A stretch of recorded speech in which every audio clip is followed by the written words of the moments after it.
know you've missed her because you ask where she is. Well, she appears on the show again, Your Carolina with Jack. And look, we didn't take your name off the show. Notice Megan. I had to watch last week to make sure. I was like, hey, I'm here. I'm just not here. If I took a vacation, I'm not sure I'd watch the show. I mean, were you not traveling? We did a little bit. Where did you go? We took William. You know, he had an 11th birthday. You did? Yes. Okay. 2 days after Christmas. And so we're kind of into, you know, because at 11, it's like you want more experiences because you got stuff.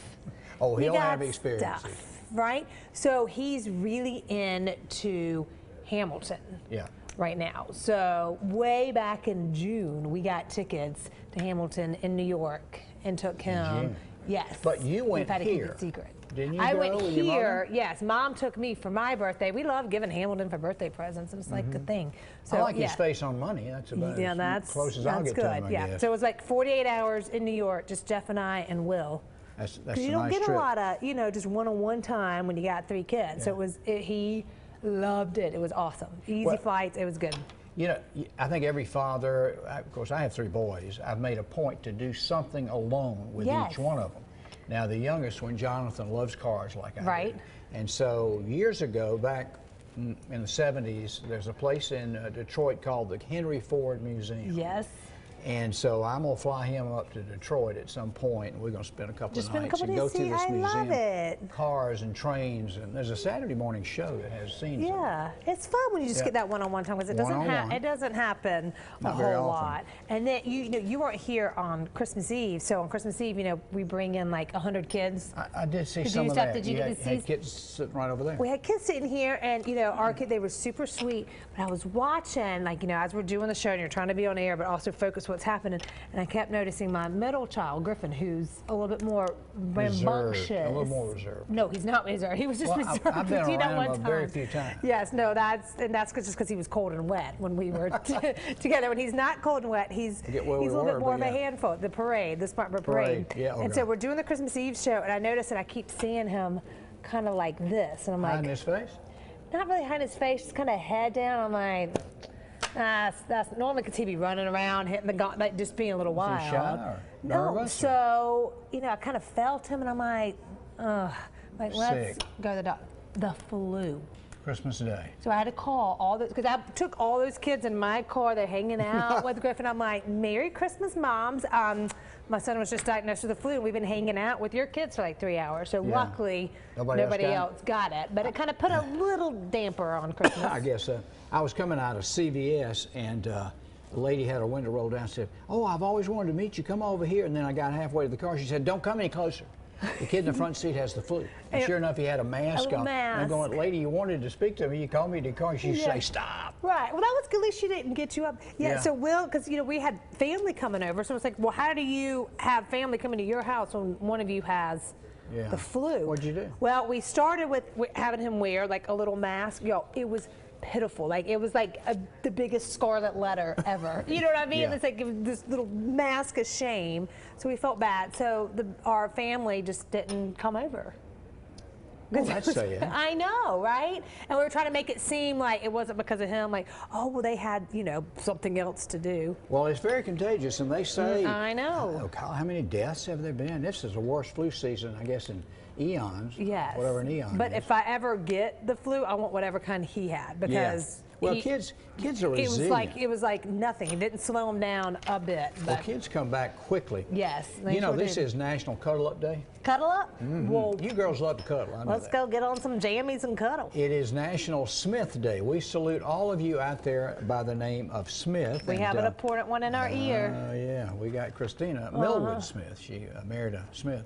All right, here's the question. What is the second most popular name? That's the first in the United States. What's the second most popular last name? Jones. No, Jones is down the list to about 4 or 5. Number 2 is Johnson. Okay. Number 3 is Williams. Jones, Brown, Davis, Miller, and Wilson. What's the most popular last name in the world? Not Smith? Think Asian. And it means, Lee? No. We? Wang. W-A-N-G, it means king. What's the most common first name in the world? Susan. Muhammad. Oh. Now you know. Did you write that down? There we go. Now we all know. Run with it. Well, you said today is also Take Down Your Christmas Tree Day. National Take Down Your Christmas Tree Day, yes. It is. There's a lot of people in our neighborhood that still have them up because it's kind of like old thinking that, you know, today actually ends the 12 days of Christmas. Because we think 12 days of Christmas is before Christmas, but that doesn't start till Christmas Day. But isn't this the day? If we're going back, like biblical terms. And I forget the term biblically, but isn't this the day the wise men came? The three kings. And got to the cradle to see Jesus. Yeah, the three kings came. Yeah. Boom, celebration. So they say it's bad luck to take your tree down before that, but I had to take my tree down before coming back to work. Wise men are not to be confused with wise guys, right? Because that would be the two of us, but it's a totally different situation. Yes. Did you watch the Golden Globes? Bits and pieces of it. You know, I just on purpose not watch that stuff out of Hollywood. Those people are so far off the planet. It's just unbelievable. I saw a Ford versus Ferrari. Did Great you like movie that? This weekend. You like that? Well, yeah, best movie, Golden Globe. I think that's foreign press. Isn't that what the Golden Globe is? That's not even. Yeah. Thank you very much. Once Upon a Time won the best movie. I saw that one. It was like all Quentin Tarantino movies. It's a little long, but I mean, it was good. Get you off the streets. Yeah. 2.5 hours. That movie I saw yesterday. Yeah. Best performance Golden Globe was Renee Zellweger. She played Judy Garland, and the best actor was Joaquin Phoenix. And Joker. I thought, if he would not have, yes, you're right. Yeah, but if he would not have won, it would have been rigged. If you haven't seen Joker, he did so good. He's a little different too. If you've ever seen him interviewed, like on the show.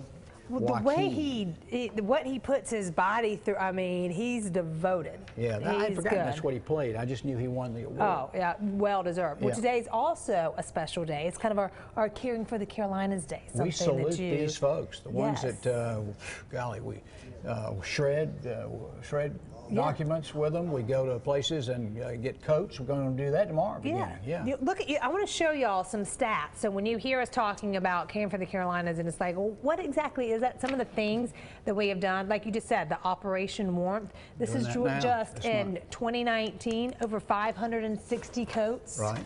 We're gathered. Okay, the prom princess, that's when people bring in prom dresses for people that maybe can't afford a dress. Got that. And we got the blood drive. We collected 37 pints. The food drive, 385 pounds of food.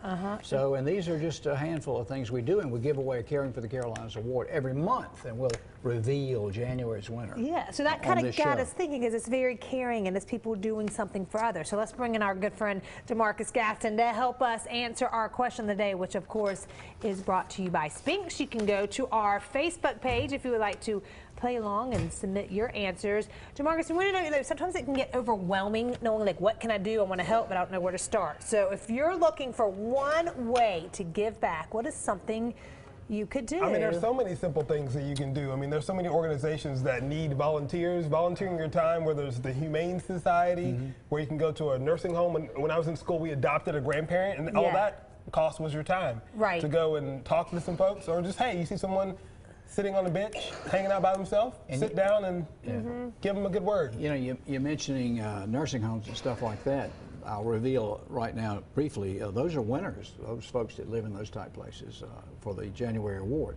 But you can still go see people in assisted living and nursing homes, and they just beam when you walk in. So absolutely. The best thing you can give is your time. A lot of times people think that monetary things, sure, if you got some extra resources, some extra dollars laying around, donate them. And there's a lot of things going on overseas. There's a lot of things going on here right in our communities that we can use our money to do that with. And you know, volunteerism sometimes is better than money. If you think about it, sometimes it's easier to give money to something than spend your time helping. Yeah. And that's not always. And that helps like an immediate, but like sometimes the point of volunteering and giving back is so you kind of changes your heart a little bit too. You kind of see. Especially right now where a lot of people are cleaning out their closets and stuff. You were talking about the coat drives that happens through Caring for the Carolinas.